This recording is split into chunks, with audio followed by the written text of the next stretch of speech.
Hello, and welcome to the Modern Romantic Podcast, where we celebrate and inspire romanticism through passionate people doing incredible things.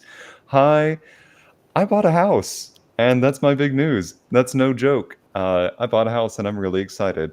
And I'm Trey, and I'm joined by my co host, Emily. Hi, Emily. I wanted to do the joke where you were like, "Hi, I bought a house. My name is Emily," and I'm, you took it away.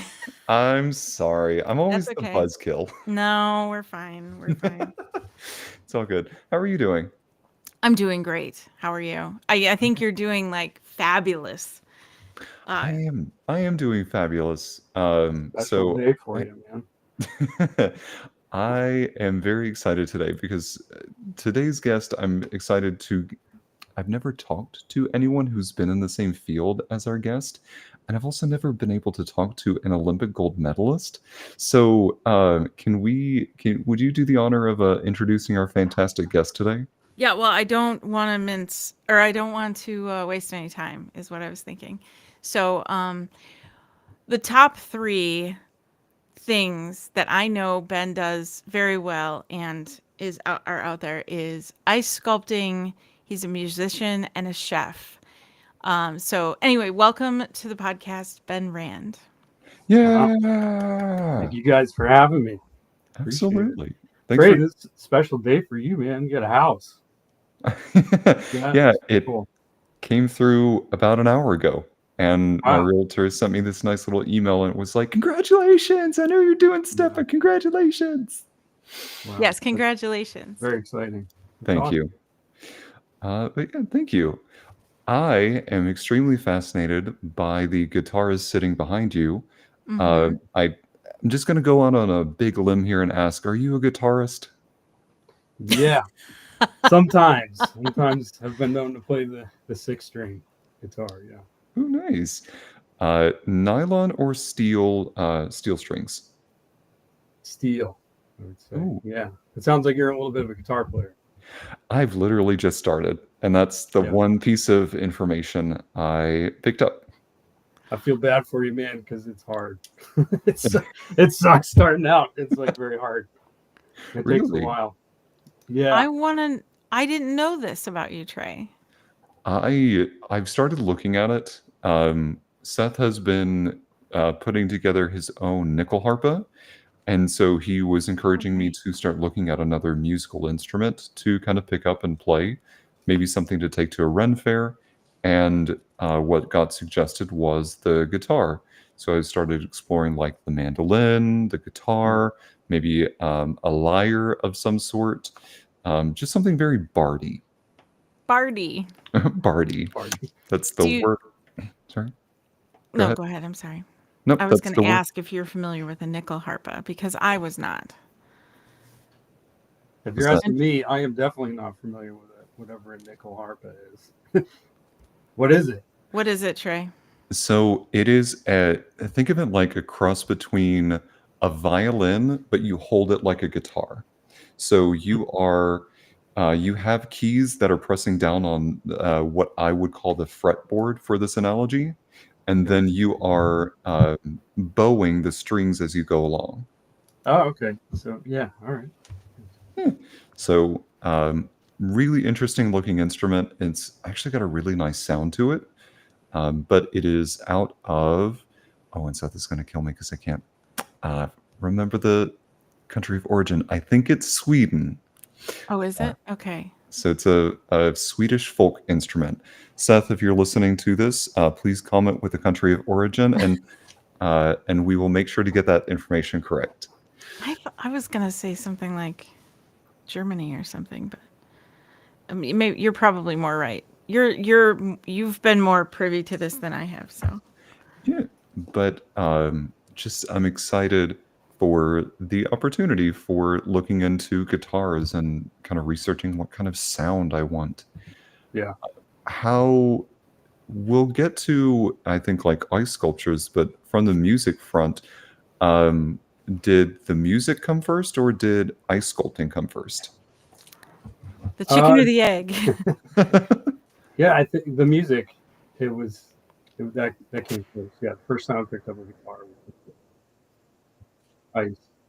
I was just talking with a friend of mine about it the other day, and it's kind of like I said, it's a lot like golf. It's how much you want to get out of it. It can be really frustrating if you're trying to be a perfectionist. But if you can just enjoy it, you want to strum a few chords, and just enjoy it for what it is. You know, won't be as difficult for you. Sure. What kind of music do you like to play? I always like playing, rock or kind of jammy sort of stuff. Um, I've been in a few bands and really enjoyed that. Cover bands and bar bands like that. Actually met my wife. This super romantic story. I was playing in a band at an Irish bar. I met my wife there, and we've been married for 12 years. But yeah, I've enjoyed that kind of music. Right now, I play with my church, and I've been enjoying like contemporary Christian music. When I got into the, rock music, there's a lot of like effects and different sounds you can kind of layer with the guitars, reverbs and delays and modulation. I liked those effects. They're pretty cool. Yeah. And contemporary Christian music leans itself into that, so I've been enjoying that aspect. That's awesome. Out of the guitars that you have behind you, which one is your favorite and why? Good question. I don't know. I get this one is probably the middle one. This is a Les Paul ES339, so it's kind of hollow, and in the middle, semi-hollow. I don't know. Sometimes I think it's guitar players kind of joke about it a little bit, like you just connect with a different instrument. Like some people you connect with closer than others. You meet all these different people, and some of them you just connect with more, and the guitars are that way. Something it matches the sound that you got in your head, and it helps you get it out. And they all got a little different sound. They all play different. I don't know. I enjoy playing each one of them. That's awesome. I think that sounds relatable. And I think that goes for a lot of art forms. You Yeah, find which tools work the best for whatever art you're trying to make happen. yeah, absolutely. Yeah.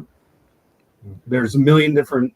There's chisels out there, but there's thousands of different kinds of chisels, and one artist might connect more with a certain type of chisel, and that's their main go-to.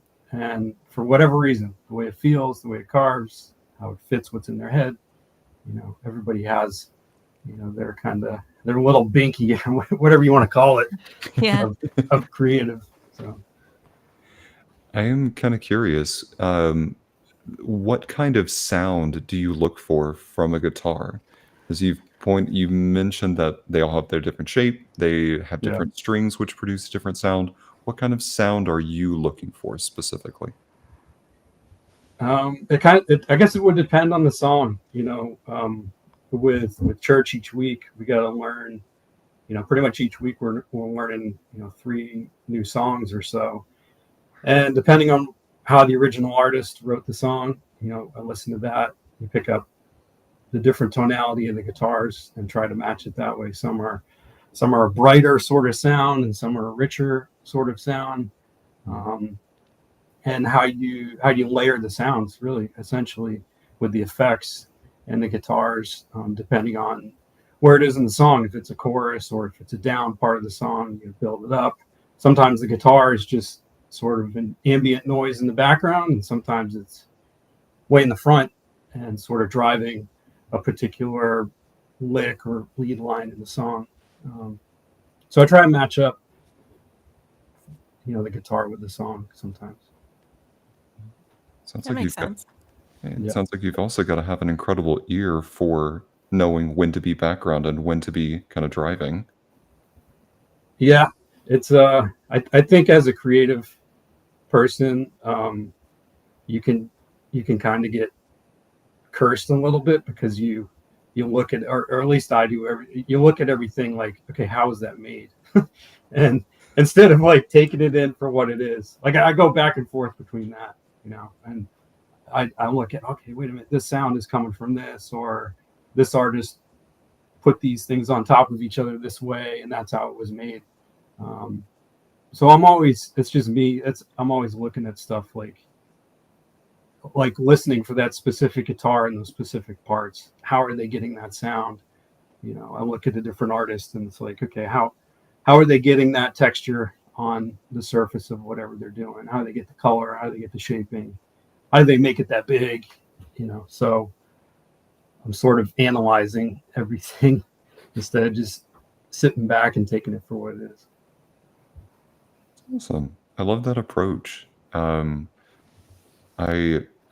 sometimes I really get lost in the music and like the more emotional side of things. And when my voice teacher is like, hey, come on, Yeah. like talk to me. What are you hearing?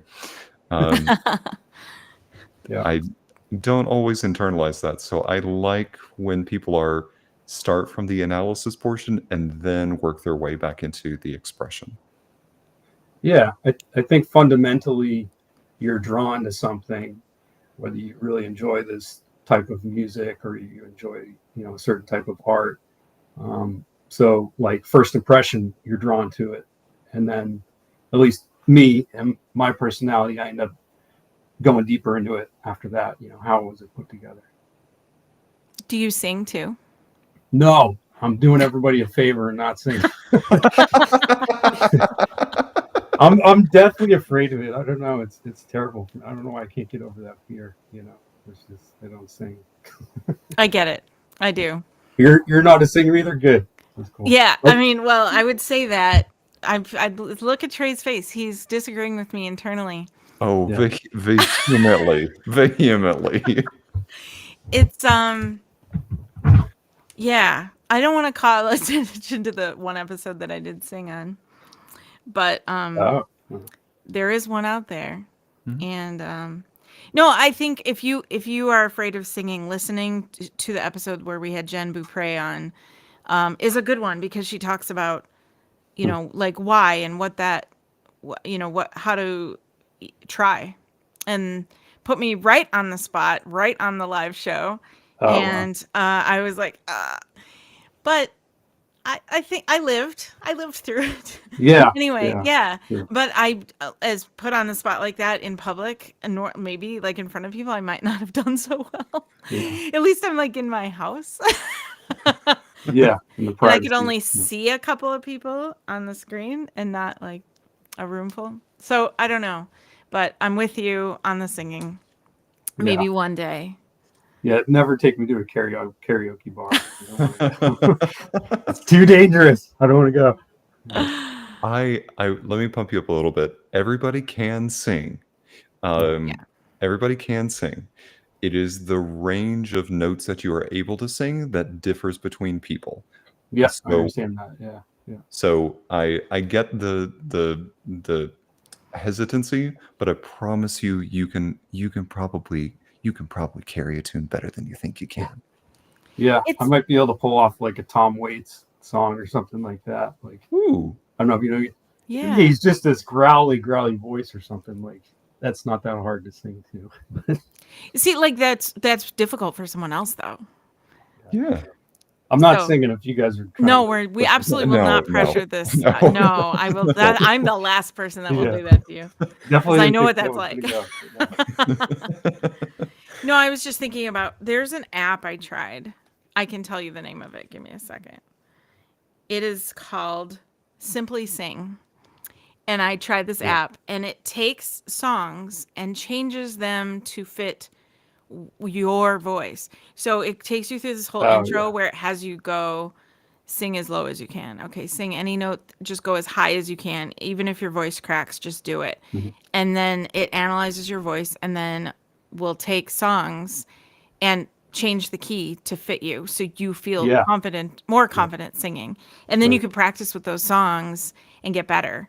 And I actually really like that approach. I am sure there are music teachers out there like screaming, but I have to say for somebody who is terrified of singing and doesn't like the idea of singing in public or sing like I don't Yeah. want anyone else to hear me. So I tried the app, and it actually was pretty good. So So it matched you to songs that fit your range.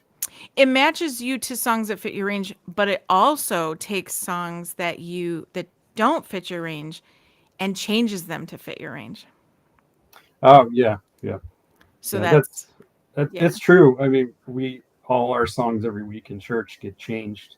We can play the same song, but the keys change depending on who's singing it. Oh You yeah. know, Okay, a so you Trey, get that. yeah, I'm sure Trey could speak to this. Like everybody's got their own range or key that they sing in. You know?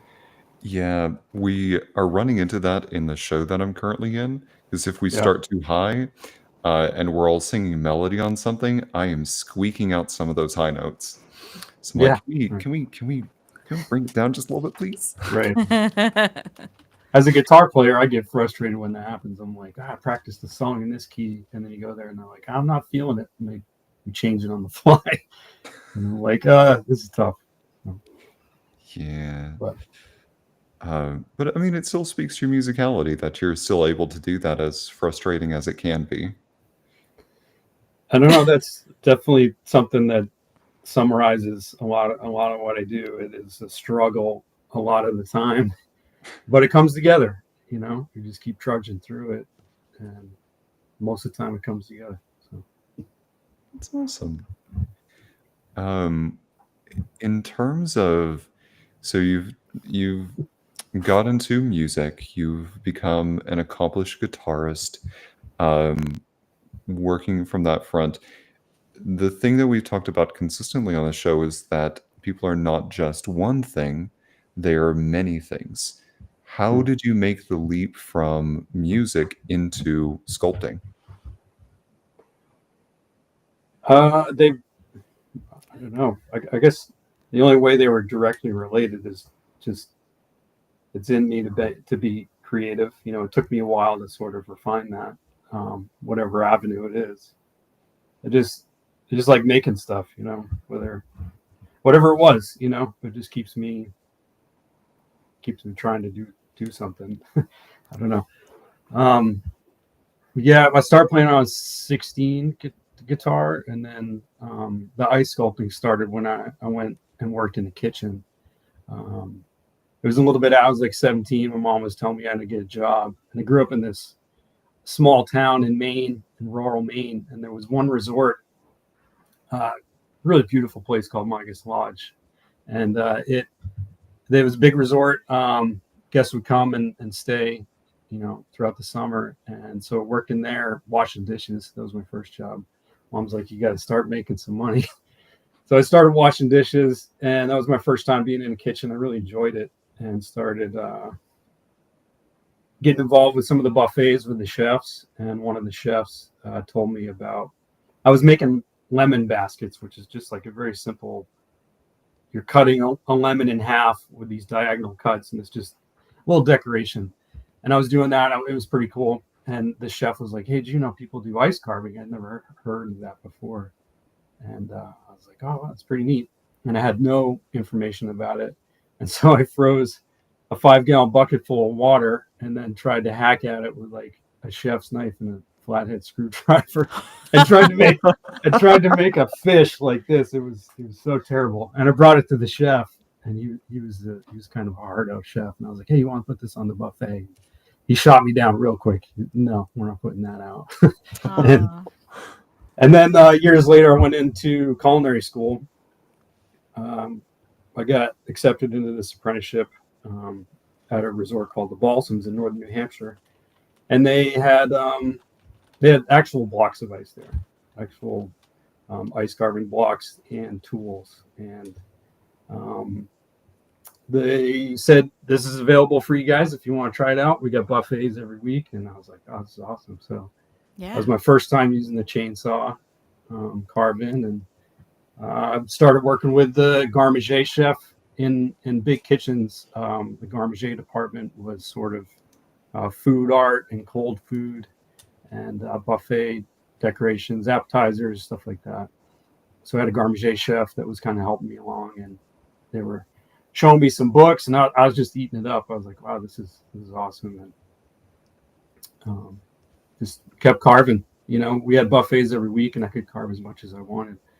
So I made a lot of mistakes, and this is a secret to anybody kind of starting out. Try to make your mistakes on other people's money, because I would like the block, it would like crack, and I'd cut something too small, and it would like fall apart. And there was, Sure. there was a lot of stuff not going right at the beginning, and but I got into it and I kept going through it, and then there was this competition held in Stowe, Vermont. It was in January. Um, and so we practiced to it. My Garmager instructor, or some people had told me about it. Like, hey, go check out this competition. I was all right. So I entered as an amateur, entered into it, and it was like an hour long competition. Carved that, and then it was a professional division. When I got finished with the amateur one, I started walking around and I was watching all these professionals finish on their pieces, and it was so cool to watch them. I'd never seen anything like it. Like in the last few minutes of a competition, it get pretty intense because you're putting all these pieces together, and the sculpture's coming together, and then you start to break out like blow torches or weed burners, like big flamethrowers, and you're melting the ice and it's shimmering. Cool. And this is all happening in the last few minutes. And there was a guy, Dennis Beach. He had dry ice, and so when you try and you can fuse two pieces of ice together, refreeze them back together. And he was using dry ice and like sanding the chunk of dry ice and cold blasting these seams that he was trying to put together. And it was like, I'll never forget, it was the coolest thing I'd ever seen, because like smoke going everywhere, and this sculpture's in the background of it, and like tools are flying. I was like, this is the coolest thing. And I just got hooked onto it from there and just kept rolling with it. Oh my God. That sounds more eventful than I expected it to be. Same. Yeah. Yeah. I like the competition. You guys are in Minnesota. Trey, you're in, where did you say you were? Carolina? North Carolina. North Carolina. Yeah. Yeah, I'm pretty sure there's some events, some live demonstrations and stuff. It's pretty neat to see, because it takes some time for the pieces to come together. And sometimes they can be big, large sculptures, and large attachments get added at the last minute sometimes. And you're like, I don't know if it's going to fall or if it's going to stick. And so it's kind of exciting to see. What pops into my head is almost like a blueprint, like you're thinking about it ahead of time and almost creating this architectural blueprint. Am I wrong for thinking that, or is it all in the moment?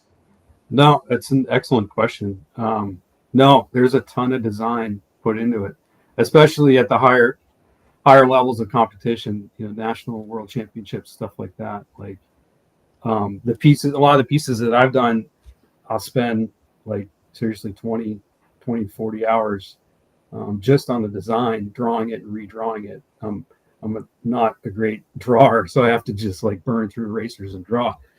But then after you get it done, you have to dissect this drawing you came up with that has to fit a theme sometimes. And you have to dissect that drawing into how many rectangles or blocks of ice you're given for the competition. So if you have a person, you have to figure out, okay, one rectangle is for the chest, another one, and you keep building it up like Lego blocks. Okay. And then, so I take this design and then put it on an overhead projector and project it on the wall to scale and draw it onto paper. So I have these large paper templates that are the size of a block that have lines on them that are that segment of a larger sculpture. And so when you have 15 or 20 blocks that you're trying to put together, 300-pound blocks, it helps you stay on track so that you can achieve the original design proportionately and accurately like you want it to. You can wing it, but it saves so much time to have that design all worked out. And I think that's really helped me out along the way was just the preparation before we go to these events. It really, from everything, your tools, I'll even practice components from the individual piece. If it's a human, I'll practice the hand and the hand pose, or the face, or an animal, and you're kind of working stuff out. It's just like music. You practice and rehearse before you go in, and your success is, 9 times out of 10 going to go up from there. Sure. Yeah. Do you have go-to tools then that you tend to gravitate toward? Yeah, the process of carving it primarily is you're going to start with a chainsaw and you're going to cut the outline of the piece. You're going to try and get the silhouette isolated like that. And then after that, you go in with a chisel, a flat chisel, and you start to shape and add a little bit of depth, rounding stuff off, pushing things in that need to go in, keeping things thick that need to stay thick. After the chisel, then you would go to like an angle grinder, big sanding disc, and Yeah. sand everything sort of smooth. After that, we have these pretty much all of the ice carving bits are custom, or tools are custom in some sort of fashion. After you've sanded, you're just sort of stepping down the tools and how fast they can carve. The chainsaw is really fast, so you start with that. And then after you've sanded, then you kind of refine. If you're carving like a hand, it might be like 90 degrees, but then you come in with a little bit and you can start to do the rounding. Or if you're doing a knuckle, you can start to dig out, in between the bones. So you're just pretty much stepping down the tools, large to small. Sure. And even finishing with sandpaper. If the temperature is right, you can go down to a fine polish, and it just makes the ice look like glass. When you're done. Wow. I'm a glass artist, so Oh, that's awesome. I'm applying what I know, like, to what you're saying, and this is really Yeah. fascinating. I don't have the risk of it melting in front of me, nor Yeah. do I. I mean, I've used a torch, but not a flamethrower. Well, I don't know. Sort of, it sounds cooler saying It does. I'm gonna start calling mine that now. I should make like a whole label for Yeah. it and everything. Yeah. The flamethrower. the flamethrower. I like Yeah. that a lot. The glass one's cool. Me and my wife did a class. We went into a studio and made some stuff. Like, I've always been fascinated with it. It's awesome. That show on Netflix, Best in Below. Did you watch that? Blown away. Or Blown Away? Yeah. Yeah. That was awesome. Yeah. We had Alex Rosenberg from that show on our show which earlier this year. He was on season 1. He came in third place. Yeah. Man, Yeah. it's just awesome. I guess going back to my preparation, I need that in order to accomplish some of these pieces. And I look at these competitions like that one, Blown Away, where I don't know what the details are, how much they know going into it, but they're put on the spot, to repeatedly keep coming up with these pieces in the moment. And I'm amazed at the talent of so many of these artists and what they make. It's really cool. Yeah, I think on those shows, the quick thinking is what makes that baffles me. Because even like Project Runway and some of these fashion shows where they're like, "Oh, you have to finish this by tomorrow and go." Yeah. And they're like, "We're not sleeping." Right. I need to prepare and sort of just sludge my way through figuring stuff out. I don't know. And inspiration comes like in waves, and it's not always there. Yeah, I really admire those people and how they come up with stuff on the fly like that. I guess the big difference is sort of ice is like subtractive most of the time. You're taking away.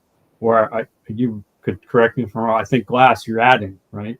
You're adding as you're going and expanding that way. Like clay, building, clay is sort of that way. You're expanding. So I think the subtractive sculpture is a little different. The carving aspect of it. Mm-hmm. It's just how you're just going about it differently, I guess. Sure. Yeah, I haven't. Carving glass isn't real. I guess, we had Leslie Pike on who did glass engraving, and I guess that was a little bit of carving. Yeah. I'd say so. Yeah. I start to kind of think through like carving it and then it breaking at some point. Like how far can you maybe etch something before you run the risk of breaking it? Oh gosh, I got so far on a tangent and I lost my question. In terms of like you're sculpting something that eventually is going to melt, and like many pieces of art, you kind of there are many times that I want something to stay around. For those people who are maybe I don't know, cautious about doing ice sculpture because they want something to last. How would you market ice sculpting to those individuals? Yeah, if you're afraid of it melting away, Yeah. I would say don't get into it. No. No, I think like anything else, you gotta enjoy the process. Like not just ice sculpting. I think to get through, life and all these other little things that you do, the more time you can spend enjoying something for what it is, the process of it, I think is the real secret in it. It's not always about the outcome. Like when I was in kitchens, like sometimes I just love just chopping onions. You're just sitting there and you're just chopping away, and it's just production, and it's kind of the monotonous, just zone out and work kind of thing. That's not really results based. Um, but the photography part is big. Being able to get a good picture of it. Sure. Um, I and was, that's yeah. yeah, that's so unpredictable too. The ice is difficult to photograph. First thing it's clear, and so a lot of times what is shown in the front is a reflection of what's in the back too. Um, Sure. it can get distorted. You'll look and maybe a strong built man or something. The chest muscles are smooth, but in the back you're seeing some of the back muscles shown through it. Because it's like glass. So sometimes that factors into it, and then the lighting is always difficult. If you're lighting it from the front, it can almost be like a mirror, and the photographs just don't look good. You have these hot spots. So for someone who works with something that's so temporary, to get a bad photograph can be kind of haunting sometimes. But when you Sure. get a great photograph of it, it's cool to have that. You know. Speaking of photographs, I would like to show our audience a few of your pieces Yeah. because we had a question about which one was your favorite and things like that. So I want to get there. Let me, I lost my, no, there it is. Okay. So this one is, I hope this is the correct order, or we can at least go in this Oh order. no, there's no order. Yeah. Okay. So let's talk about this one. This one seems to have photographed really well. Yeah. So we're going on a like technical tangent here. The lighting is from the back, and Yeah. so it Okay. sort of really illuminates it, and captures it. It's at nighttime too, so if you're able to pull that off, you end up with a good picture. Um, so this piece I made with my good buddy Scott Harrison. We made this in Lake Louise, Canada, up north of Banff. And this has been a ice magic competition that's gone on, I don't know, maybe 25, 30 years almost. Okay. Lake Louise is beautiful. It's in the Canadian Rockies, just a gorgeous place. Um, so it's been an awesome international competition. And this was the second time we worked together. And this was, I think it's 12 or 15 blocks of ice. And a block of ice is 300 pounds. It's 40 inches tall, 20 inches Wow. wide, and around 10 inches thick. So we get 15 of those stacked up in the site.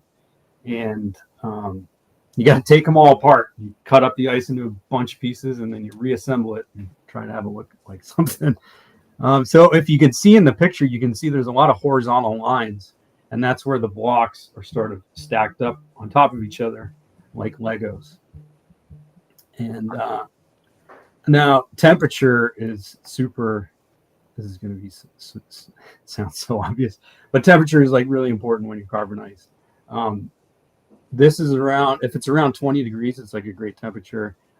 We start to get into like 0 or -10, or the coldest I've ever been is -45. Whoa. The ice gets like super hard, and it changes, and it becomes more brittle. Like your ice cubes that come from your refrigerator or your freezer are probably 0 or -10, and then you pour the water over it, and what happens? It goes, blows Yeah. up, like cracks. Oh, sure. It can't handle that sort of change. So sometimes you'll be doing these competitions, you got to stick these pieces together, and like you can't put water on it because the ice, like if it was -45, it'll almost explode the Like ice. shock it, right? Yeah, it'll shock it and just shatter, and everything's not looking good. So you're always battling the temperature. It can really fluctuate. But yeah, this piece came out awesome. Scott and I had a great time doing this.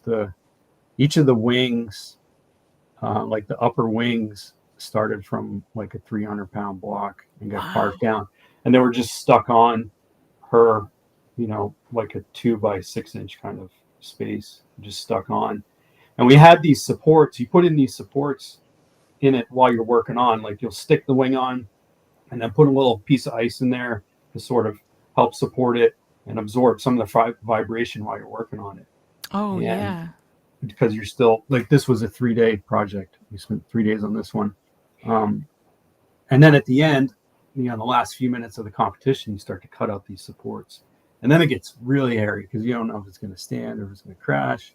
And sometimes it crashes at the last minute, and that's pretty brutal. But this one, it stood, and we were real happy with the outcome of it. But this one's one of my favorites because I brought my wife with me. This was the first time she had been there, and she was my fiance at the time. And I told Scott, I was like, hey, man, I'm going to propose to her after the competition. I'm going to put the ring in there somehow. And Scott kept, giving me a hard time during the competition. He's like, dude, you better make this thing work, or else you're out of luck with your plan here for how to propose. No pressure. And this was a pretty hairy piece. Like we were barely pulling it off. Yeah, so that's why this one's pretty special. No, I want to describe this for our listening audience for a second. To me, it looks like it is a fairy of some type, sitting on a small branch with some mushrooms on it that are all carved out of ice, holding up a piece of a crescent moon. And I just got to say, I don't notice any of those horizontal lines that you're talking about. Yeah. This looks, there are so many seamless things in here. Wow. This is really breathtaking. Yeah. I wish you could see it. So the overall size of this piece is just about 11 feet tall. Yeah. The crescent it would have moon, to be. Yeah. the crescent moon is probably about a 3-foot circle. Roughly. I love this so much. So you probably can't see, but in the orbs, there's 3 orbs that are hanging off of Yes. This theme was, what was it called? It was like play on words or something. Man, I can't remember the exact theme, but that's what it was. So we titled this piece Ladybug. That was Scott's idea. That explains the wings. Yeah, that was a great idea coming up with it. So yeah, the lady and the bug, and we combined the two. But in these orbs is I carved like a ladybug on the inside of it. You sort of did it like a reverse impression. Oh, So it yeah. like put it in there and then put the two halves together. And this one was one of the hairiest competitions because the orb, one of them on the bottom on the left side, it's like a 1/2-inch rod of ice that was probably about 2 feet tall. And so this is timed, and this was the craziest. Like, it did not stick until the last millisecond of the competition. Like, we're going to stick it up there, and there's like 2 minutes left. It's the last thing. This whole thing is finally standing, and Scott and I don't know if it's going to collapse or what. I'm like, man, we got to stick this one thing up there. And we put it up there, and you use a piece of metal that's flat and warm, and mix 2 flat surfaces, and then you stick the ice together. We put the metal in the air, we pull it apart, and we're like, oh, it doesn't stick. And we're like, damn, we try it again. It's like 30 seconds left, doesn't stick. And then it finally stuck in like the last second, and we walked away. Like, it surprised both of us. We didn't think it's gonna go amazing. So, it's pretty neat. Okay, so like, I think I speak for a lot of people, and we need the rest of this proposal story, though. So the next morning, I went down. The back to the photography thing. I was like, I'm going to go down and take a picture of it because the morning light looks really awesome on these. Sure. When we woke up in the morning, I told her, I was like, I'm going to go take some pictures and come down. And so I put the ring down there, I had the camera set up. And then she came down a little bit later, and I was like, I'll go stand by the ice. I'll take your picture. And then she saw the ring. It was right by the mushroom, like actually kind of by the butt of the fairy. I put the ring right over there. That mushroom. Okay. Yeah, she was standing right there, and she noticed the little box. And then, then so yeah, the plan worked, but Scott was busting my balls the whole time. He was like, man, And we had a film crew with us that they wanted to film us. They were doing some pilot for some show, and these two guys were like in our face filming us the whole time. And they're like, "Are you guys gonna fight if something goes wrong?" Or they wanted the drama. And, Oh, and jeez. Scott's like super laid back, and he's like, "We're like, no, we're not gonna fight. Like, I don't know what you're talking about." So, but that added the pressure to the whole thing. Like these guys were just with us the whole time. Like, oh, what's going on? You know. So, That's funny. The drama. yeah. Before we move on from this photo, the question I had earlier was, can you create like a lot of texture in that so that the photography will kind of make it show up differently or maybe not reflect it completely clear? And it looks like there's a lot of texture on the moon and on the tree itself to really give that bark-like texture to it. Am I seeing that correctly? Yeah, great question. Another great question, man.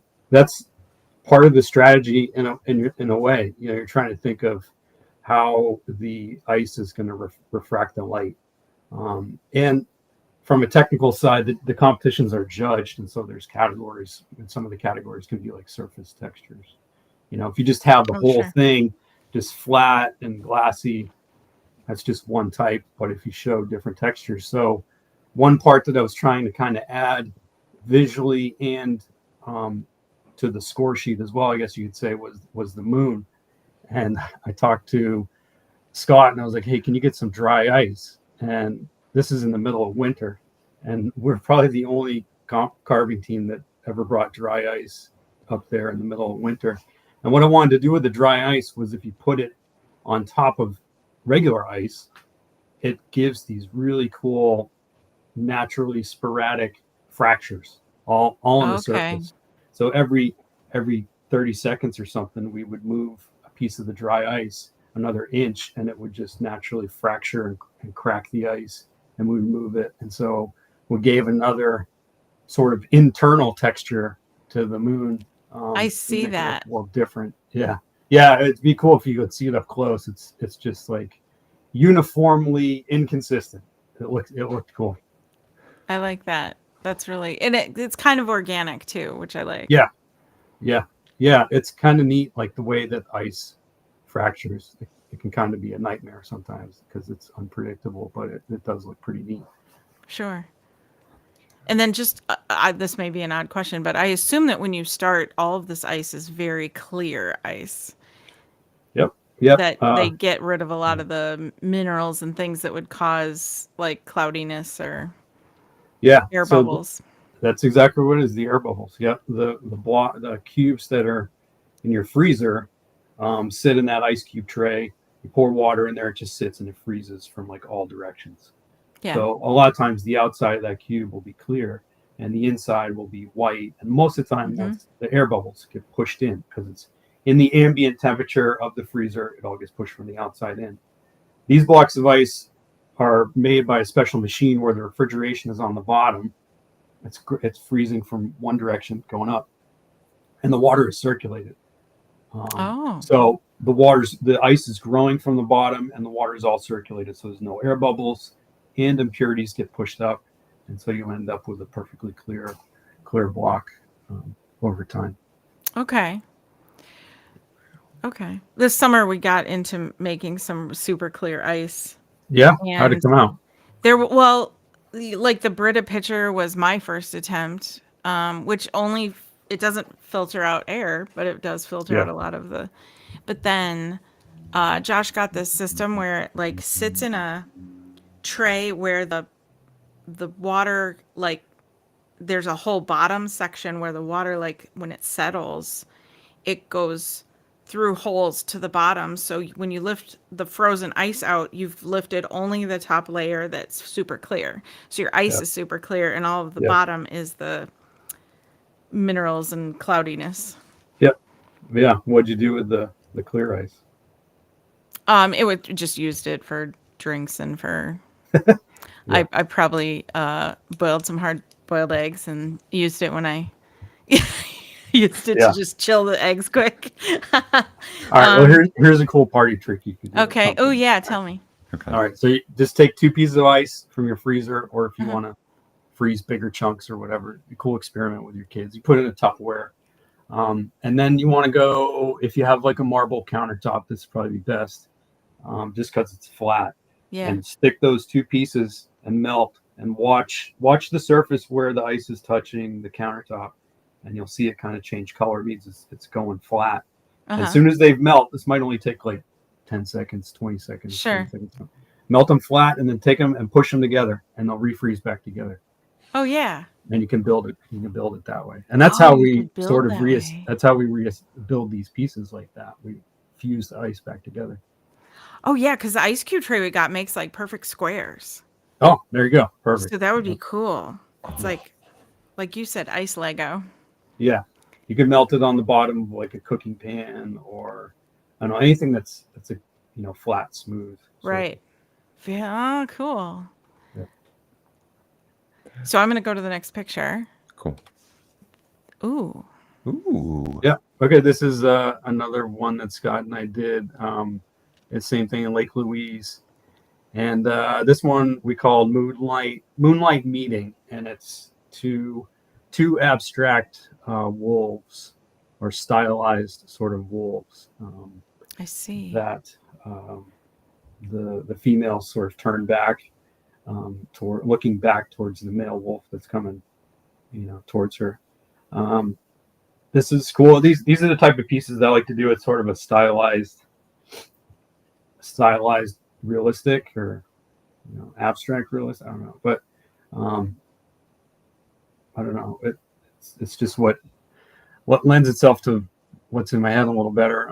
Sure. So we won the Canadian championship with this one. We got a little trophy. Oh yeah, I see it. Yeah. And I love Quite a this trophy. one. This one was super cool. Yeah, Trey, to what you were talking about, we got different textures in there, to refract the light. It's sort of like painting a little bit, right? Because you don't really get shadows with the ice, so you have to add the different surface textures to let it either be clear or cloudy in some sort of fashion, or scuffed up. Yeah, so that was. There's like this diamond pattern carved into this crescent moon, Yeah. on the I guess it's a leaf or a. Yeah, sometimes you got to just come up with these bases. Sure. That hold these things. It had started as a heart. I wanted to make it look a little more like a heart for the meeting type of aspect, but yeah, it's just how it came out. Now this one was pretty challenging because we were flying, or I was flying out there. I live in South Florida. We were flying to Calgary, and we got to Texas, and they canceled my flight, and I didn't make it the next day. And I remember sitting in the hotel room, and I was so down because I put a ton of work into these designs. Like I put in Sure. weeks worth of work into this, like figuring it out over and over and redrawing. I thought we had really cool design, and I'm like, why? I'm saying to myself, why do I keep doing this to myself? Doing these competitions and stuff. I'm like, I'm late. I'm going to be a day late to the competition. And I just was talking with Scott and sent him the design, and he started cutting out some pieces, and we rocked and rolled and got it done. And we were just laser focused, and we ended up winning. So it was redeeming in a way. Yeah, that makes for a great story too. Yeah, just don't give up. Don't give up, right? Yeah. And I recognize this one because there's a different photo, I think, of this on your Instagram as your profile picture. Is that correct? Yeah, I wanted to show this one, I guess, because we're in the picture, so you can kind of see the size of it. Yeah. It's hard to get a context for some of this, how big some of them are. Yeah. I believe the Truth Found in our chat asked earlier, what's the largest piece you've ever made? I guess go to the next picture, the one of the tiger. You know that one? Yeah. Wow. Wow. So this was in Fairbanks, Alaska, which is the World Championships. Been going on for, I don't know, 25, 30 years or so. Huge competition, big international competition, and it's broken up into two categories. You have a two-man single block competition, And all of this ice is harvested from the lakes up there. They Okay. have a lake, and so they get these huge blocks. I think when I went for the single block, it was like an 8 foot tall block of ice, 4 feet wide, and then the thickness is however cold it is that winter. And the thickness is how thick the ice grows, so it can be up to 3 feet thick. Um, and the first when we did the single block, I remember carving. I was looking inside the piece. It looked like a speck of dust or something, and I looked closer, and it was a freshwater shrimp that was teeny. It was like a half-inch big. And I was like, it really reminded me of Jurassic Park when they had the little mosquito. Oh yeah, in the It amber. was like that. I was like, wow, this looks so cool. We found it in there. So you get some natural things that happen in the ice because it's taken from the lake. This piece is from the multi-block competition, part of the competition, which is 6 days, 6 days straight, work as much as you want, outside in Alaska. And it's a 4-person team. And there's an amazing crew that works with Ice Alaska. They drive like these boom forklifts, like big, arms that come out. And so you can lift up these blocks of ice that are, I don't know, like 4 or 5 tons each block of ice. They're massive. And so we're constantly moving around these big blocks of ice. So this is a tiger. Overall, it's about 30 feet wide and maybe, I don't know, 15, 17 feet tall or so. Tiger fighting a gladiator. My primary job was to do the gladiator, so I spent most of the time on that. And then I was with my buddy Paul Miller from Texas, Shinichi Nakamura, and we got invited by Junichi Nakamura, who's easily hands down the best ice carver to ever do. He's like the Michael Jordan of ice carving. Wow. He's this like 60-year-old Japanese guy that has just been making amazing sculptures for years and years and years. And so it's always been an incredible honor when you get a call from him to be a part of one of his teams. And this was my 3rd time working with him. And it's just, you get a call from the best in the world, calls you up to do something that's pretty special. Of course. And he's great to work with, broken Japanese, and he gets excited about stuff, and it's just, he does really wild sculptures. So this was his design. And you just follow whatever he tells you to do. Like, Sure. you go with it. So we were happy with this one. It's really cool. Came out good. I want to point out 2 things about this that stand out to me as like wow factor things. First of all, it's massive. Yeah. Actually, that makes it 3 things. Yeah, this is massive. Like that gladiator is like a real human size. Yeah. From what I can tell. He would probably be, around 6 foot or so. Okay. And then the other thing is that are those whiskers on the tiger? Yeah. Yeah. Uh-huh. What? So this is Yeah. part of the genius of working with Junichi is like he has every detail planned out. I do a lot of work with my designs, and he designs for years on stuff.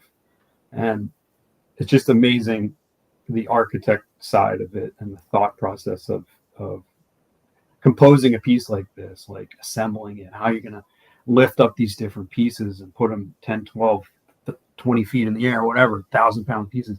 So the whiskers, he had a sled or a little sled and said, hey, fill it with snow. And Shinichi was the other guy who was carving the whiskers.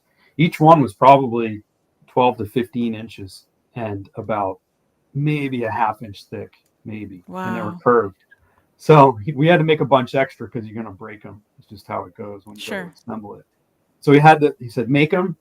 And then in the sled filled with snow, you're going to put them in the sled to store them. So they're all pointing up in this sled just for storage, so they weren't sitting on their side and they would break. They're like insanely fragile. I just think it's cool working with someone that thinks about that stuff so far ahead of time, every little detail. Yeah. And how it's all going to work. That's so cool. And then the third thing I want to point out is you said you worked primarily on the gladiator. There are elements of this gladiator that are like in motion, fluid, like hair and what would be feathers or maybe horsehair on his helmet, and then the fabric of the tunic or the Yeah. whatever he's wearing, the clothing he's wearing. And I'm looking at this like, that's, I mean, if this was somehow colorized, you would think it was real life. That is how good this is. Yeah. You got to study the muscles and how they twist and how they turn based on the body position. Yeah, you can see the muscles. It's Yeah. phenomenal. Yeah. And I just spent, it was the most time I'd ever spent on one piece. Like I probably spent, 5 days on him, just cutting him out. Sure. And you go really slow with it. I mean, ice is as far as an art form, I think it's pretty fast what you can do with ice. But I just went slow with this, and like hand sanding with, I don't know, like 80 grit sandpaper, just each of the muscles, and trying to get in there and just polish it. And they're just trying to take it to as much perfection as you can. I think what makes this piece easy to see as well is that it's not super crystal clear. It's got a little bit of a frostedness to it. Yeah, you need that. Sometimes it's not good to, typically most people would torch a piece and melt it crystal clear. Just blanket the whole piece with a torch. And it's cool to do that, but sometimes it doesn't always lend to the photography really well. That frosted part can look really cool. Right. I love this.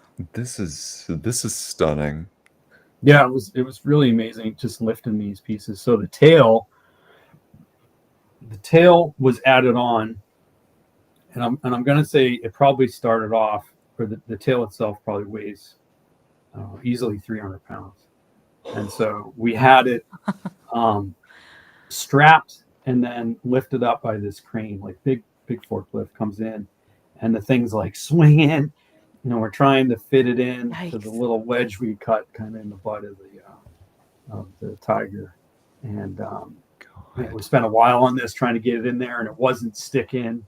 And then we got it just right, and then it like fell and cracked and broke into like 4 pieces. No. And, yeah. Oh, it was brutal. And then we had to take it apart, and you sort of got to reassemble it. And what's can be good about that is the ice, if it fractures clean, you can put it back together and get some water in there, and it'll go back together. If it shatters, you're done. If it shatters, but if it fractures clean, and then we ended up turning the tail so it would come out of the back and connected to the back foot to sort of support it a little bit. Oh, sure. Okay. Wow. Yeah, that feels like a near miss. Yeah. That's part of it, though. You got to adapt. You're going to break stuff. You don't know if it's going to collapse or whatever. I feel like I'm just going to keep saying wow for the rest of these viewing of these sculptures. Yeah. I'm glad you let me share the pictures. I know I was emailing you. I was like, all right, can I share some pictures? It just, I wish the whoever's listening in audio, you could see it, but you just got to have the context of it. It's really amazing. A lot of these pieces, like, I'm not just saying about myself, but what people make, and to see them, you got to see them like next to somebody, and you can see the size. Yeah, and you can in this. So you can go to Ben Rand Ice Studio on Instagram, or you can go to his website and see some of the photos, so that you can kind of follow along if you're just listening, or be safe and pull over and look, or do it later if you're driving. Yeah. Can I move to the next one? Yeah. Okay. And I tried really hard before I do that. I tried really hard when you sent them not to look too closely, because I wanted to have like a genuine reaction on the show. Yeah. Okay. That's a professional move. Yeah. Well, I tried. Oh, what is this? So this was last winter. Okay. Again in Lake Louise. This is with my buddy Kevin Roscoe out of Seattle. We teamed up to make this one, and this was a cartoon moose kayaking over a wave with a squirrel up in the front of his kayak. And I kind of like to do the cartoon stylized sort of stuff. It's sort of like a secret strategy for the competition stuff. Like if you end up doing something realistic, it's like gymnastics or all these other judge things, you start at 100 and then they take away. So anything that you put in there that a judge can score against is is going to, be noticed and taken away from your score.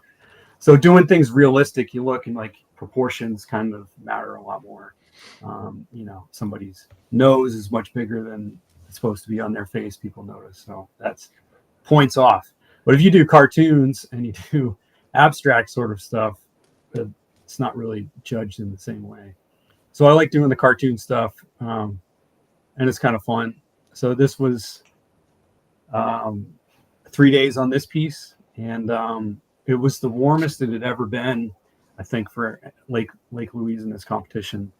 The last day it got up to like almost 40, mid 40s, and that's terrible for the I was ice. going to ask Like, how difficult that is. Yeah, it was melting, like especially these larger pieces that you're just working on. There's so much weight on some of these seams. Really trying to cantilever different aspects out far and make it dynamic looking. So this one, here's some adversity. We were trying to do the paddle. We broke the shaft of the paddle. We broke that 3 times. Oh no. Trying to put it in there. We'd fit it in there and be like, no, take it off. Let's shave it and move it a little bit more. Okay. And then we put it back in the break. And then we're like, okay, whatever, go try it again. And you're exhausted and you just keep doing it. And then at the very end of it, so you have the big wave, and then right underneath it, we had to reinsert. There was a little strut of ice sort of supporting all that weight that's hanging out. And Kevin was cutting away the strut with his saw. He's got a saw in there cutting, and then we're watching it. And just when he gets to the end of cutting the strut, the whole top half of the piece, which is probably 1,500 pounds, 2,000 pounds, the whole thing shifts like a half inch. The seam had like ripped apart because it was so warm. And I've never seen a sculpture do this. Typically, any sort of movement like that would just be, the whole thing would shatter. And so he's got his saw and he's cutting through it, and 1,000 pounds comes in, tink, and like pinches his saw inside this thing, and he peeks around the corner. He's like, dude, my saw's stuck. I can't get my saw out of this thing. And we're like, oh, like any movement, the thing is going to fall down. And there's like 10 minutes left in the competition. So we come back and we put another piece of ice in there to sort of support it. And then we're able to get the saw out. But it was going to fall down at like any second. All that in 10 minutes. Like, I can't. No pressure. There's no blood pressure happening. No, Yeah. There's no panic attack. There's no anxiety, right? Yeah. But Kevin was great. He's one of the original ice carvers, I guess you'd say. He's been around quite a while. He's been in every situation, so it was great to have kind of a veteran, calmingness a part of it. He's like, yeah, we'll get together. We'll just do this and this, and we'll get together. So. Well, it sounds like you get to work with some amazing people as well. Yeah, I really do. And meet a lot of great people along the way. There's just. I'm proud of the work that I've done, but I see some other people's stuff. I'm always blown away. And they're just artists at another level. The sand sculptors, or some of the stuff they do is just mind blowing. Yeah. But there's a lot of talented people out there. Kaz said in the chat, Kevin was the chaos eater. Yeah, he is. He's a good guy. Have you been tempted to try other types of carving because of this? Yeah. So this past summer, my wife's family's Italian, and we were vacationing over there. It's in her family's from a small town in northern Italy, and it's a really cool town. They have a lot of these great stone carvings spread out all through the town. So it's a very artistic small town. It's only like 3,000 people. And they had a stone sculpting competition this summer. And I never carved stone. I always wanted to try it. So I sort of weaseled my way into the competition or the event. And I was like, I would love to try this. And we know some people in the town. So they started talking to the coordinator. Like, sure, you can be a part of it. If you want to try it out. So that was definitely another chapter in my book called I bite off way more than I can chew because I got into this. I'm like, got these. Oh, this is going to be a cool stone carving. I pick out the stone. I'm like, I want this big stone that you got here, and I get like 30 seconds into it. I'm like, there's all these professional stone sculptors. I'm like, this is seriously what you guys do? Like, I come from ice where you can cut through it, and these cuts that I was trying to make in the stone were taking like forever. They were. Sure. It's very hard. They are completely different substances, and so I got my butt kicked with that one. But I just kept charging through it, figured it out. That's awesome, though. I Yeah. really like that part of the story that you were just going to go for it. Yeah, I started looking around, seeing what the other carvers were doing. I was like, okay, that's how you do it. Like, I didn't know how to do it. I didn't know the process. You know, it's To different. enter a competition at that level, that's like so. I do that all the time. I'm like, I'll figure it out.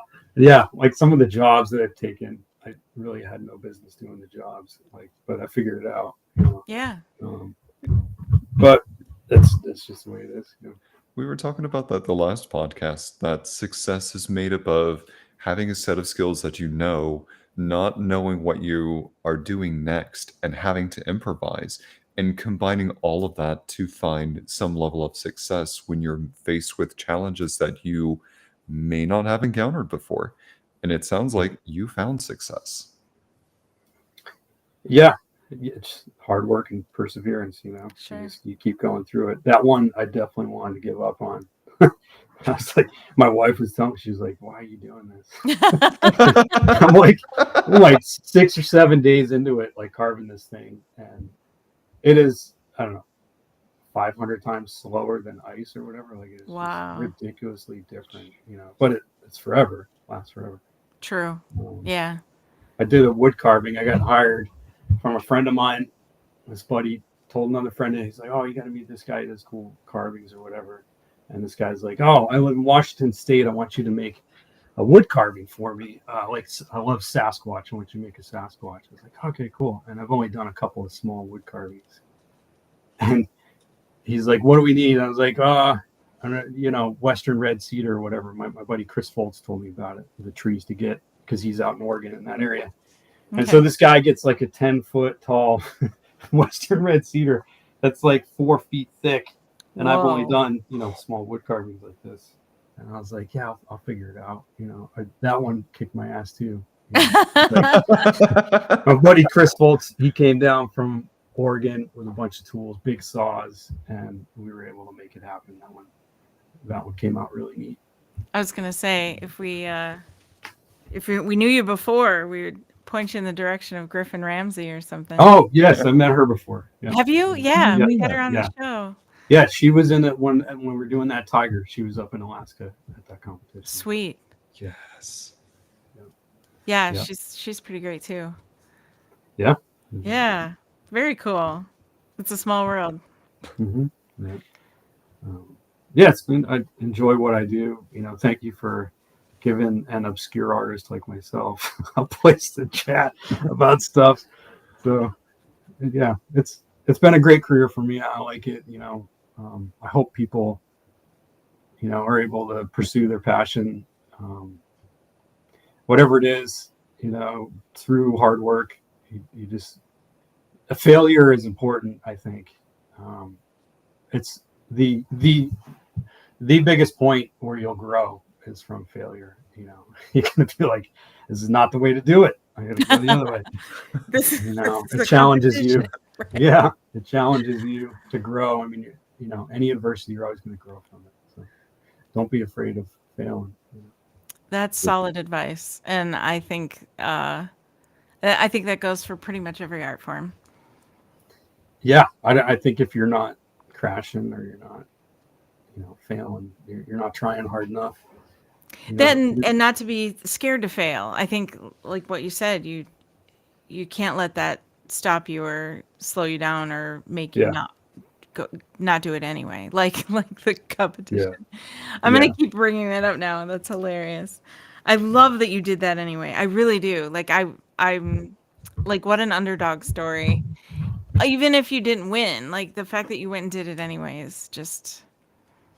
I didn't have Anyway. tools. I went with a couple tools. I borrowed a grinder from our 80-year-old family friend. And this grinder was like from, I don't know, the 60s or something. And I'm like, got some disc from the hardware store trying to chip into this stone. And, you know, I got these professional stone sculptors beside me, like ripping through it. And I'm like, having a difficulty over here. Well, and you said stone is forever, so like somewhere that still exists. Yeah, they're going to keep it in the town. And so Oh. I can't wait to sort of go back every year and Yeah. see, you know, I want to see some moss growing on it, or, you know, the mayor said he was going to put it up by the town hall. So I thought that was a nice compliment. That's so cool. Oh, that's so awesome. If you don't mind sharing, what city or what province is it in? Yeah, it's in Emilio Romano in a town called Fanano. It's a small town. It's about an hour and a half from Bologna, and it's up in the mountains. Okay. Well, if What we a- have any listeners up there, please take a picture of the sculptures right outside of the city hall, and please send it to us. Yeah, and or Yeah. tag us or something. It is on my Instagram. You can look through there. Okay. Yeah. Perfect. Yeah. I love that. And what a testament to doing it anyway. Yeah, I wanted to try Yeah. it. You know, I've just I'm thankful for getting myself into these tough situations that I get to try different things, try new stuff. You know, but, I think it's important. I think like just dive in should be like the shirt you wear Yeah. sometimes when you do some of this stuff. Well, Ben, we have two last questions here. Number one, for those that are just finding their way into sculpting, doesn't have to be ice, doesn't have to be wood, but really any kind of sculpture. What piece of advice would you give someone who's just starting out? Work harder. Yeah, just whatever you're doing, work harder than you are. I'm not a study. I mean, you know, I was in that kitchen and just making a lemon basket, which was just a couple of simple cuts into it. And then he's like, "Oh, you can make vegetables out of carrots and different things," and just look at things differently. You know, I started looking at flowers, and I was like, "Wait a minute, well, what does that look like? You know, what's the shape?" Mm-hmm. Sculpture is really shapes. You know, to break it down in its most simplest form, it's you're either pushing something in or you're leaving it up. The line's either straight or it's curved, and from there you can make anything you want. You know, what's sticking out, what's got to be pushed in, what are the lines. So the process is important. Sort of try to refine the process. When I first started out, it's like I wanted to jump to the details. You know, it's like what I first noticed in sculptures was the details, but it's the last part of it. You have to get the outline, and you have to get the shape, and then the detail. So try to focus on the process and learn from other people is the biggest thing. Like I worked for free for a lot of different companies for a lot of years. Just I was like, I love carving. You know, I don't even care. I'll come and work for you. I used to call people up and say that, and you learn a lot from them, and you know, and stuff comes out of it. So. That's awesome. That's some solid advice. The other question I have, we want to make sure that our listening audience can stay in touch with you, keep up to date with all of the competitions that you're going and entering. Where are some of the best places that our listening audience can go find you and stay in touch? Instagram's probably the best avenue. Okay. I don't stay up to date with the website, so Instagram's the best thing. I know, Emily, you're in Minnesota. I'll be in Minnesota at the end of January for an ice carving competition at the Vikings training facility. Awesome. At the end of January. So if anybody's in that area, you can come and check it out. I think it's the last weekend in January. Okay. That's at the TCO Performance Center in Eagan, Minnesota. Okay. Yep. Amazing. Well, Awesome. yeah, Ben, thank you so much for spending time with us today. This truly, your work speaks volumes. And I love the insight that you've given to us today. So thank you so much for joining us. Yeah. Thank you for giving me the time. I really appreciate it. Yeah, and before we go, I want to make sure that our listening audience has his Instagram at Ben Rand, RAND Ice Studio, and then benrandicestudio.com is his website. Yeah, thank you. Mm-hmm. Yeah, thanks, Em. As we close this episode out today, this episode, along with probably every other one, is going to be dedicated to Joe Capone, our moderator, fellow comedian, passionate encourager, and greatly missed friend. You can find us pretty much wherever you tune into podcasts. For updates, announcements, and more, follow us on social media. We stream live every Monday night, but we do make some exceptions if we need to. So definitely check out those posts to let so you know when we're streaming. We also have a Patreon. If you would like exclusive access to behind-the-scenes content that no one else can see, check out Patreon with the Mod Rom. There are different tiers for different subscriber tiers that you get access to. So do not feel like you have to go to the highest one, though we would greatly appreciate it at any subscriber level. Thank you, everybody, and have a great evening. Bye. Bye. Good night.